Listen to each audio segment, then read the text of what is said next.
nous, en tant que professionnels, ce que l'on a évalué, c'est qu'on a besoin en permanence d'être formés. D'être informés parce que nos clients nous sollicitent sur des domaines sur lesquels nous ne sommes pas experts. Nous sommes conseillers, nous sommes sachants, on peut les aider, les orienter vers le point, mais nous ne sommes pas ascensoristes, nous ne sommes pas maîtres d'œuvre, nous ne sommes pas spécialistes dans le ravalement de façade, nous ne sommes pas des ravaleurs de façade, nous ne sommes pas assureurs, nous ne sommes pas fournisseurs de matériaux, dont fournisseurs de peinture. Donc, mais on a besoin de pouvoir répondre, d'avoir des points d'information. Donc on a sollicité l'ensemble des partenaires pour mettre en place des formations courtes qui correspondent à nos disponibilités, qui sont particulières. Donc là, nous faisons le premier exercice. Alors nous avons eu le retour de Monsieur Rulfo, qui est sur l'écran. Je vais lui laisser la parole, qui est donc pour les couleurs de Tolins et qui va mettre en place une formation par rapport à MaPrimeRénov'. Vous savez que on en a beaucoup entendu parler. Notre ministre Emmanuel Vargon en a beaucoup parlé récemment. Aujourd'hui, les copropriétaires, les occupants, les syndicats de copropriétaires sont éligibles à ce mécanisme d'aide. C'est un mécanisme que l'on doit maîtriser pour pouvoir maîtriser, ou du moins pouvoir accompagner nos clients si on nous sollicite sur ce sujet, et même en tant que gestionnaire copro ou en tant que syndic, peut-être on peut être amené à monter nous-mêmes un dossier. Donc on a pris la proposition de Monsieur Rulfo de faire une formation sur ce thème avec... Voilà, on était très contents de cette proposition.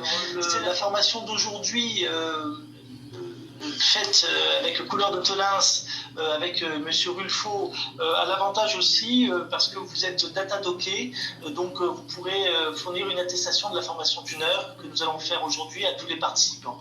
Bon, je vous remercie beaucoup, Monsieur Rulfo. Je vais vous laisser la parole et je vais m'effacer pour laisser vous et Monsieur Lopin faire cette formation. Merci à tous et bonne formation. Merci beaucoup. Écoutez, nous, on est très, très heureux d'inaugurer ce système de formation avec vous. Pour nous aussi, c'est une nouveauté, même si effectivement, en interne, nous en faisons déjà pas mal comme ça. Donc, il y a avec moi Michael Lopin, qui est notre responsable technique régional, c'est lui qui va dispenser cette formation, donc qui va se découler en 2 temps. Premier moment, on va un petit peu revenir sur l'isolation thermique, redéfinir, comme vous disiez tout à l'heure, effectivement, vous n'êtes pas forcément des techniciens, et c'est pas non plus tout à fait le but, mais on va redéfinir ce que c'est une isolation thermique par l'extérieur, et il va balayer un petit peu tout ça, et pour aller ensuite sur MaPrimeRénov', pour voir les nouveautés, ce qui vous concerne, tout ça pour une durée d'environ 35-40 minutes. Ensuite, par des échanges et des questions-réponses, nous serons là éventuellement pour répondre, si possible, à vos demandes. Si on ne peut pas, on les notera et on vous répondra ultérieurement. Donc voilà, encore une fois, je vous remercie. Et je vois que nous sommes 34, donc c'est bien de pouvoir avoir autant de monde réuni à un seul endroit comme ça. Donc c'est une nouveauté qu'il faut qu'on arrive à adopter maintenant. Donc c'est une bonne nouvelle. Donc je vais laisser la parole à Michael et je vous souhaite une bonne formation. On est bon. Écoutez, bonjour à tous. Merci de votre présence. En effet, comme disait Patrick, c'est une nouveauté pour nous aussi. Je suis plutôt habitué à faire du présentiel en formation. Donc là, écoutez, c'était un beau challenge à relever. Donc on va aborder 2 sujets, comme on vient de le dire.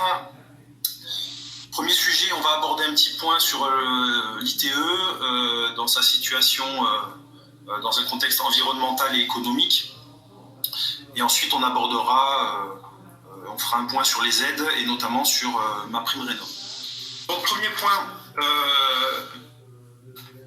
déjà au niveau du contexte environnemental, il est clair qu'à ce jour, le but de l'isolation thermique par l'extérieur, ça va être de diminuer l'utilisation de nos sources énergétiques qui sont non renouvelables, et notamment tout ce qui est les sources fossiles. On vous a mis un petit bilan, une situation à 2014 sur la réserve des ressources fossiles. Il est clair que là, le but aussi, c'est de diminuer et de réduire tout ce qui va être émissions à effet de serre, gaz à effet de serre, diminuer aussi les déchets radioactifs. Le but de l'isolation thermique aussi, ça va être notamment de réduire et de diminuer tout ce qui va être les effets sur l'environnement, notamment sur le climat.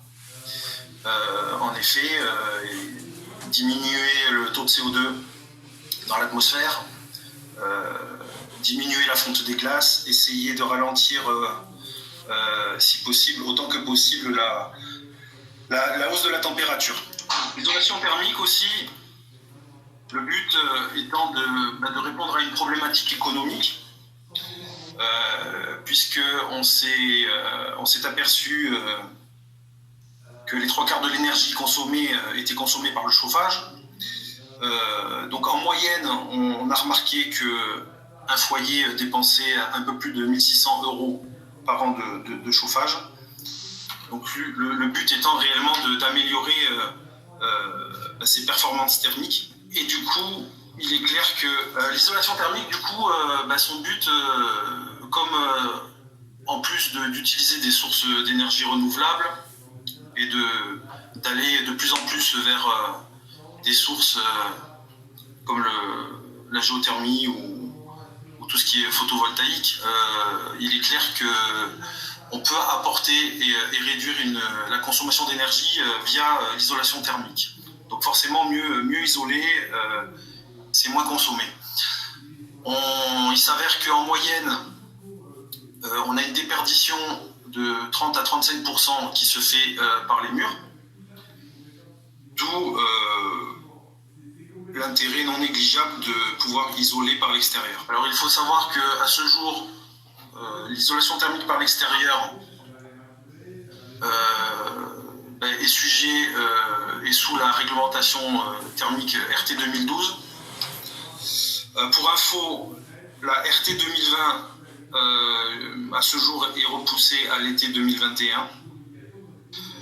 Donc concernant la rénovation, on va se baser sur la RT 2012. Au niveau des isolants, il va falloir dans nos systèmes ITE prendre en compte 4 caractéristiques.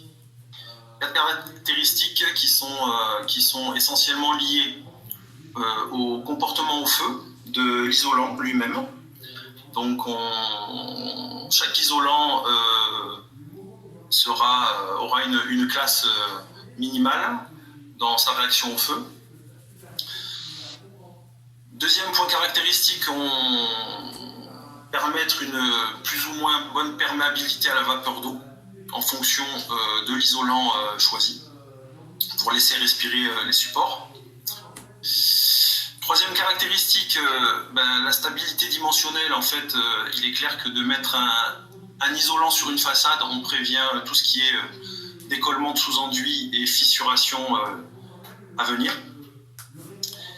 Et quatrième point, donc résister tout simplement aux agents biologiques, donc tout ce qui va être micro-organismes, pollution.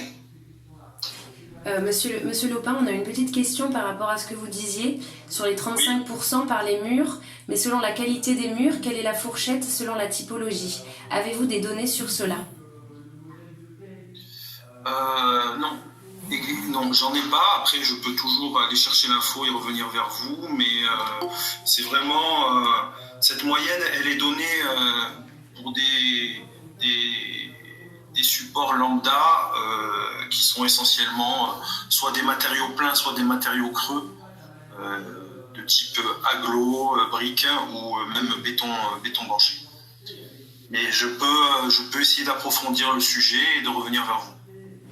Ok, merci. Et j'en profite, il y a une deuxième question. Il y aura certainement une obligation de modifier le système de ventilation? il est clair que c'est à prévoir du fait que l'isolation thermique a une faible perméabilité quand même à la vapeur d'eau. Donc il est clair que pour éviter le phénomène cocotte-minute qui pourrait venir générer des pathologies à l'intérieur des habitations. Donc il est clair qu'il est bien de souvent doubler l'ITE avec un système de ventilation. Au niveau des isolants, on va retrouver majoritairement 4 types d'isolants. Donc le plus couramment utilisé, ce sont les PSE, donc polystyrène expansé. Vous l'avez en blanc et en gris. On va retrouver comme autre type d'isolant assez couramment la laine de roche, plus après d'autres isolants biosourcés comme la fibre de bois. Donc il faut savoir que chaque isolant a une conductivité thermique plus ou moins importante qui est déterminée par le lambda. Donc comme vous pouvez le voir en bas sur votre gauche, voilà, plus le lambda est faible, plus le pouvoir isolant est important. À ce jour, vis-à-vis de la réglementation thermique 2012, il nous est demandé, lorsqu'on isole un bâtiment, à ce que la résistance thermique soit égale ou supérieure à 3,7 Kelvin. Donc ce qui correspond en gros, dans le cas où on ne prend pas en compte la maçonnerie, ça reviendrait à dire soit à en général 14 cm de polystyrène expansé ou 16 cm de fibre bois. Et donc là, vous voyez, pour ce qui est du PSE, puisque à ce jour, c'est le PSE qui a la conductivité la plus basse. Donc à ce jour, c'est le matériau qui isole quand même le mieux. Et d'ailleurs, on le voit avec un gain en termes d'épaisseur, donc suivant la localisation des façades à isoler, c'est pas négligeable d'avoir un isolant d'une épaisseur moindre. Globalement, un système ITE est composé de plusieurs éléments. Vous allez toujours retrouver, peu importe le type d'isolant, vous allez toujours retrouver dans les éléments une partie ossature, donc notamment des rails de départ, des arrêts latéraux aussi, dans le cas où on n'isole qu'un seul pignon. Le but de ces profilés, c'est déjà d'éviter aux rongeurs de rentrer dans l'isolant. C'est ni plus ni moins pour cela, et d'arrêter l'isolant proprement. L'isolant, d'une manière générale, et ça c'est réglementé, n'est jamais posé à même le sol. On doit laisser un soubassement plus ou moins important en fonction du type de terrassement en périphérie de l'habitation. Ensuite, vous allez retrouver donc l'isolant lui-même de différentes natures. Et cet isolant-là sera toujours collé au support par un mortier-colle.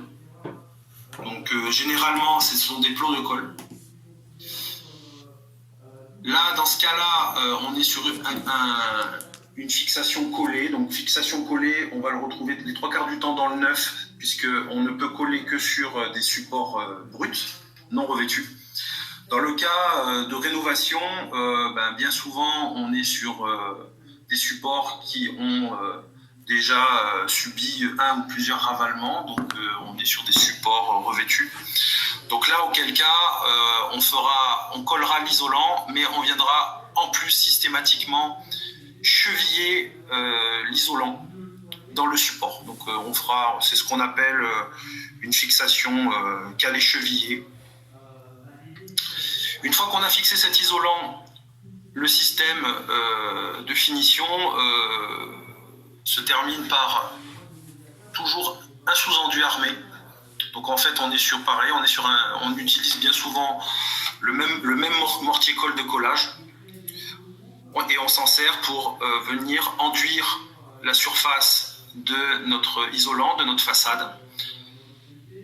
Une première passe dans laquelle on va venir maroufler une trame dedans, une trame qui va nous donner la résistance à la fissuration, puisque un panneau, chaque panneau fait 1,20 m par 60 cm, donc forcément à chaque jonction de panneau, on a éventuellement une faiblesse donc il faut remédier à ça avec la pose d'un sous-enduit armé. Une première couche dans laquelle on vient mettre donc notre armature et qui sera doublée comme un sandwich, qui sera doublée par une deuxième passe. Voilà. Et cette deuxième passe-là, c'est elle qui vraiment nous garantit la résistance à la fissuration dans le temps. Sur ce sous-enduit-là, forcément donc une finition, voire définition. Donc majoritairement, on va retrouver 3 types de finitions. Donc vous avez ce qu'on appelle les finitions dites organiques. Donc en fait, on est sur soit des peintures, soit sur des revêtements de peinture épais, c'est-à-dire qu'on est sur des revêtements, vous le verrez un petit peu plus tard, qui donnent l'aspect d'un enduit. Vous allez retrouver dans la même famille une finition minérale, donc pareil, sous forme soit de peinture ou sous forme de revêtement. Là par contre on parlera de revêtement minéral épais. Donc c'est soit de la chaux ou éventuellement du silicate de potassium. Donc ces 2 types de finitions, qu'elles soient organiques ou minérales, on va dire qu'on est sur des finitions minces. Il est possible aussi sur ces isolants-là de venir sur des finitions épaisses. Donc là par contre on va venir projeter sur notre sous-enduit armé, on va venir projeter directement un enduit monocouche, un enduit chaud, bien souvent les 3/4 du temps teinté dans la masse, avec diverses finitions, talochées, grattées et autres. Donc voilà pour ce qui est du système classique. Je vous montrerai par la suite, on a un guide de pose et un guide de présentation ITE, Tolins, donc dans lequel avec beaucoup plus de précision sur les systèmes. Donc je vous le montrerai, puis dans tous les cas on vous le fera partager. Donc là vous avez, voilà, schématiquement vous avez ce qu'est un système ITE. Il faut savoir aussi que voilà, chaque système ITE est caractérisé et doit être classé au niveau feu, puisqu'on est sur des matériaux, au niveau de l'isolant notamment, on est sur des matériaux qui peuvent être inflammables et avec une forte combustibilité. Donc à titre informatif, chaque système ITE, quel qu'il soit, peu importe l'isolant, a un classement feu. Ce classement feu, voilà, il est déterminé par ces trois lettrages. Vous avez toujours les premières lettres des systèmes qui correspondent à l'inflammabilité et la combustibilité du système, donc c'est-à-dire l'isolant plus le système de sous-enduit et la finition. Vous allez retrouver en deuxième le niveau de production de fumée du système par lui-même, donc qui est toujours la lettre S. Et le dernier point, vous allez retrouver pareil au niveau de la classification feu, la dernière lettre qui correspond à la propagation du feu. Donc ni plus ni moins par la projection éventuelle de gouttelettes enflammées, qui sont soit des gouttelettes enflammées de l'isolant lui-même dans le cas où on est sur du polystyrène expansé, ou éventuellement du revêtement de finition quand on est sur des produits organiques. Il y a une petite question qui vient d'arriver. Y a-t-il obligation d'en informer l'assureur de la copropriété ? Non, il n'y a pas, du moins dans tous cas, il n'y a pas de nécessité à le dire ou à le déclarer.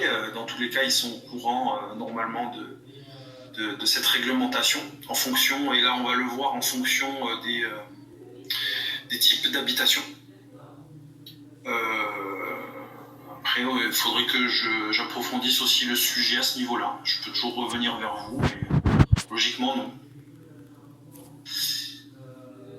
Alors, pareil pour information, à titre informatif, voilà, au niveau de la classification feu, on a été donc obligé de classer les familles d'ouvrages par 4 familles. Donc, on va prendre en compte souvent, quand on parlera de première famille, ça concernera systématiquement les habitations individuelles, avec un étage max. Donc, on sera systématiquement maximum sur un R+1. Que l'on soit sur des habitations individuelles isolées, jumelées, ou comme vous le voyez, en bande. On a un deuxième type de famille dans le classement feu qui concerne, donc la deuxième famille, ce sont les habitations individuelles, mais là, pareil, on va être au-delà du R+1. Toujours pareil, ça peut être sur des habitations isolées, jumelées ou en bande. Et au niveau des habitations collectives, on va rentrer dans 2 types de cas. Premier cas, les habitations collectives dont de R+3 max, on va nous demander une réglementation feu particulière. Et dans le cas où on va arriver sur des bâtiments collectifs de R+7 maximum, donc inférieur à 28 mètres, là, pareil, on va rentrer dans une réglementation feu autre.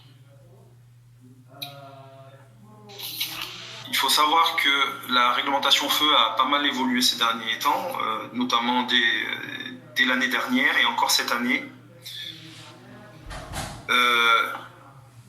Donc, à titre informatif, voilà.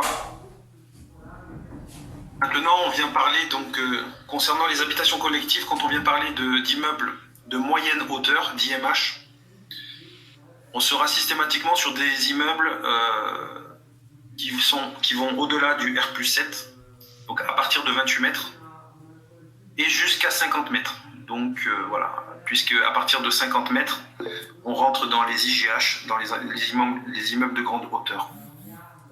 Et là, pareil, on est sur un autre type de réglementation feu et d'autres contraintes. Donc, ça donne quoi? Ça donne que... Pardon? L'ITE est-il possible pour les IGH? Tout à fait.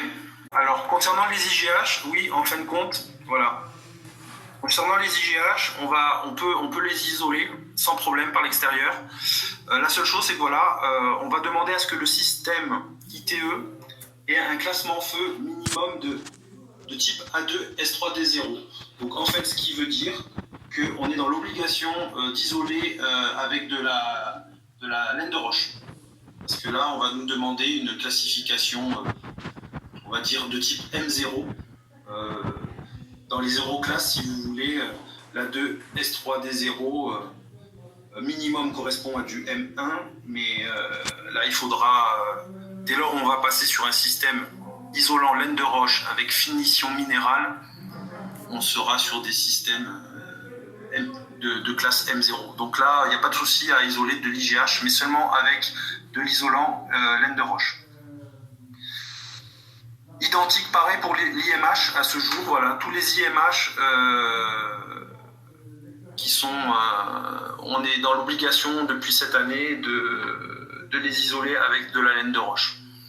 Donc en conclusion, les seules habitations où on peut les isoler avec du polystyrène expansé vont être les habitations de première, deuxième et troisième famille, donc inférieure jusqu'à 28 mètres.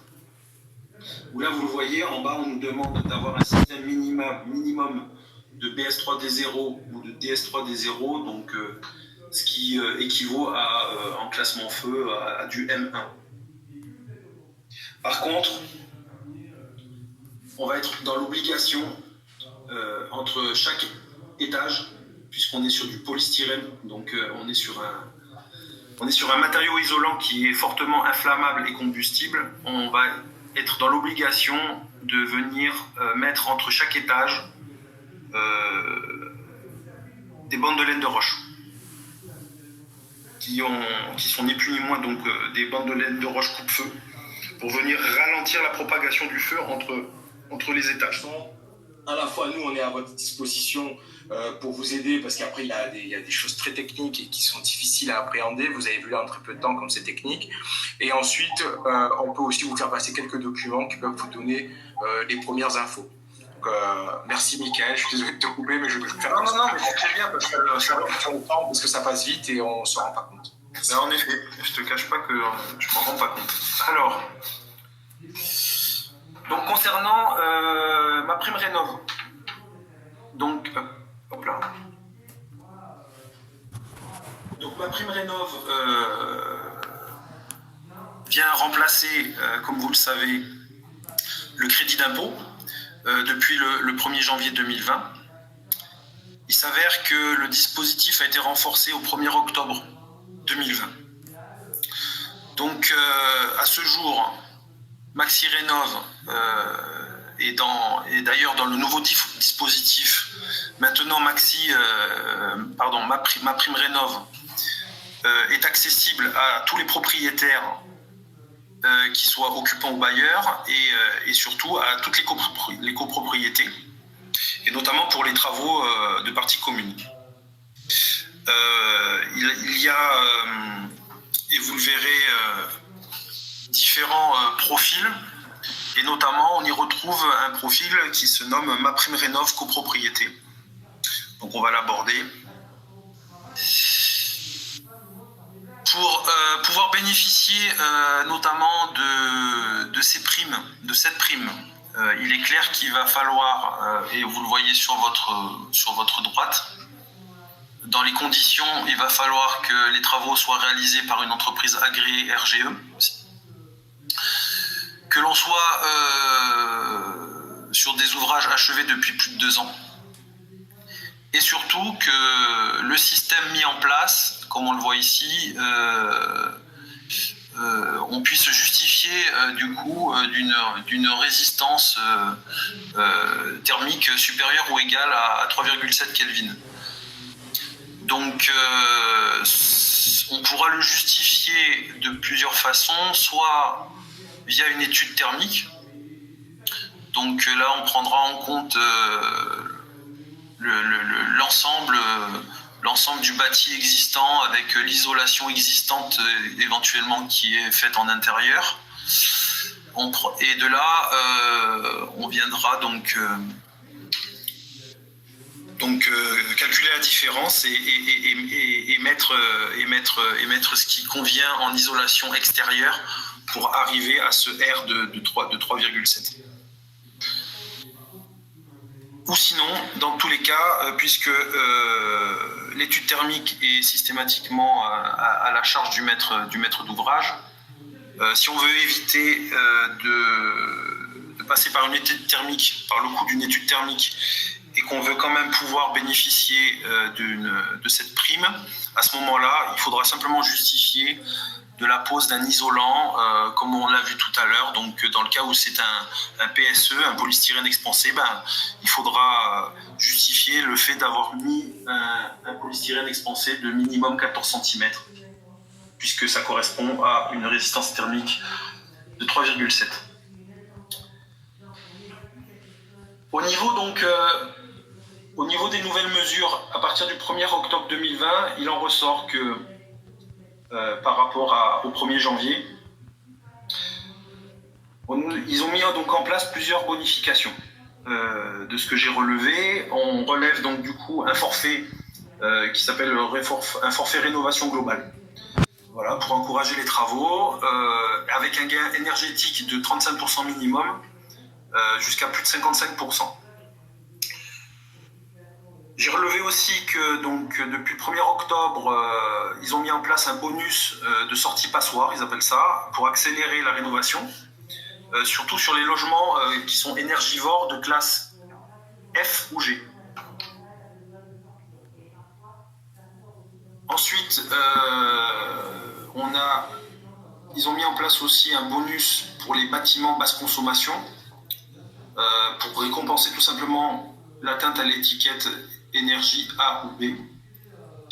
Et le dernier point que j'ai relevé a été mis en place à partir du 1er octobre, donc un forfait accompagnement pour la maîtrise d'ouvrage dans leurs travaux. Ils appellent ça le forfait AMO.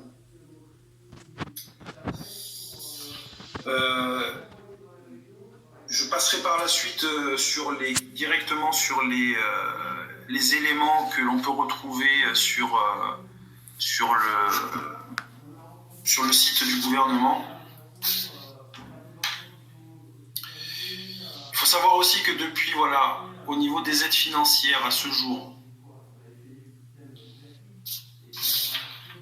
en complément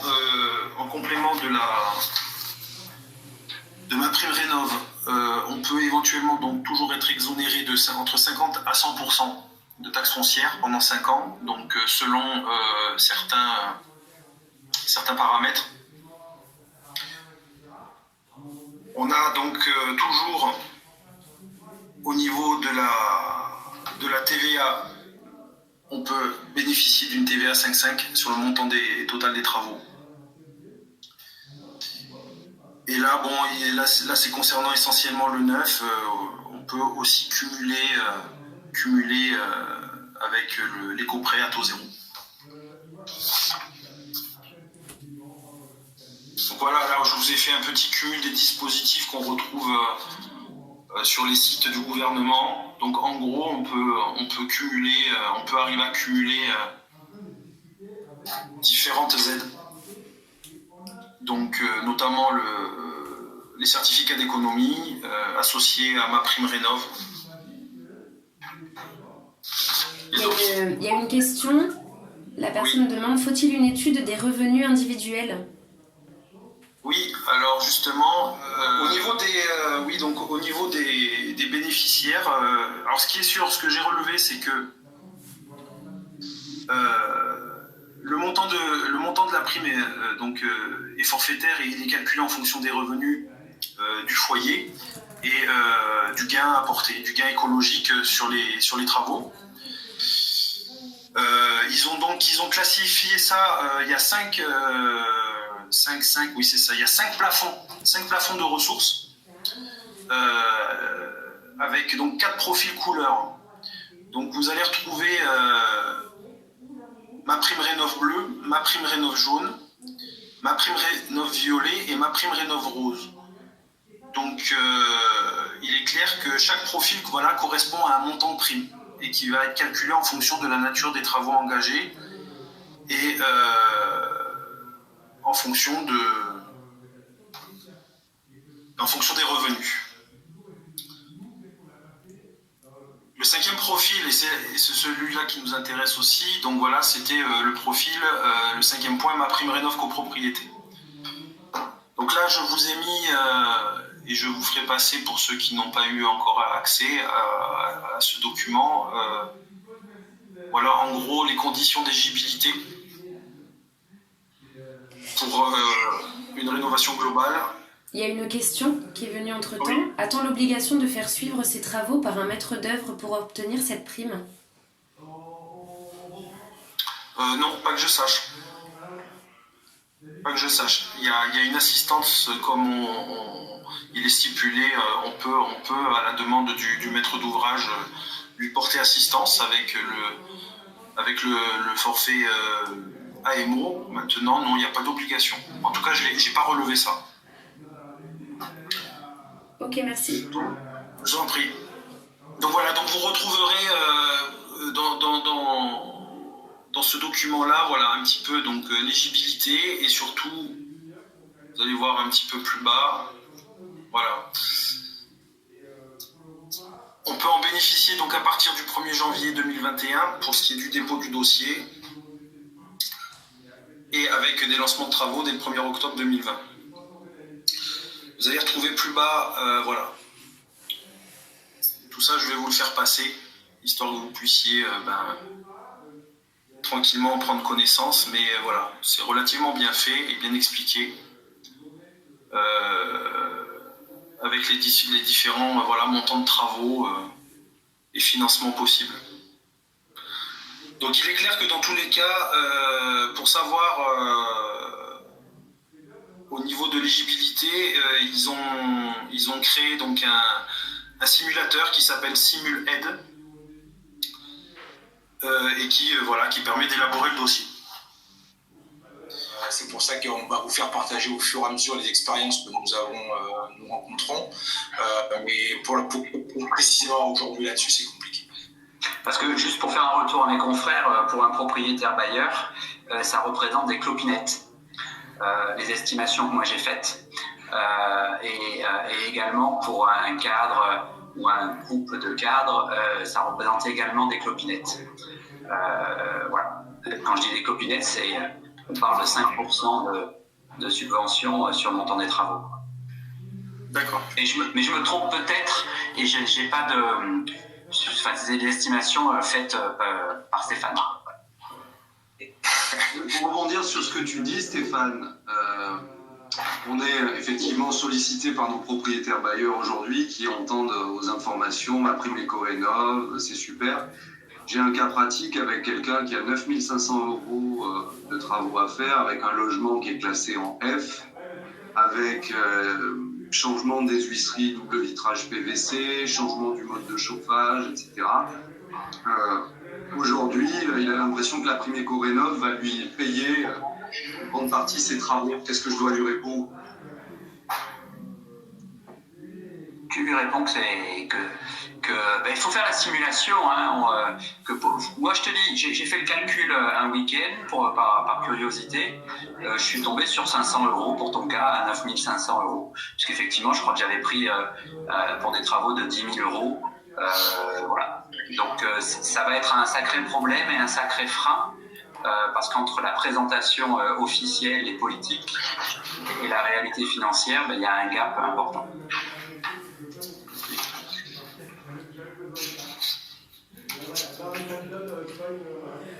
On a une autre question qui est venue. Les organismes sociaux qui sont souvent copropriétaires ont-ils droit à ces aides? Que je sache. La réponse est non. Non. Alors, moi, je m'engage à faire passer à Marianne régulièrement les impôts qu'on va récupérer et on vous les fera passer au fur et à mesure.